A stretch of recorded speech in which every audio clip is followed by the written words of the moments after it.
Так, көршілер, что-то мен байқаймын, постоянно шығып аласыздар да, бәріңіз телефон шұқылап отырасыздар. Бір кішкене көрші болып, бір әңгіме айту, араласу жоқ екен ше. Давайте, әкеліңдер, бәрің телефондарын беріңіздер маған.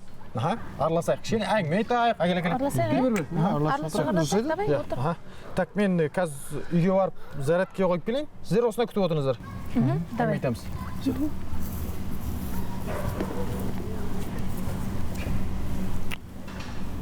Не айтуға? Досың бір түрлі ғой, сен жынды ма? Кім анау ма? Е? Анау мен досым бес адам. Мен сенің жігітім ба деп ойлап отырмын ғой. Кет шығар. Сонда биштермен араласады дейсің ғой, самолетта жүретін адам ғой мен. Алия, сен бір сондайлармен жүретін әдетің бар ғой, сен жігітің емес пе? Жоқ, мен жігітім нормально, мені ғой. Танымаймын мен оны. Шеш, бақылдасып болсақ не ғой? Телефондарымызды фық еткен сияқты. Жамал, полицияға звондашы. Мен звондаймын, телефонды алып кеткен жоқ па? Жүріңдер кеттік.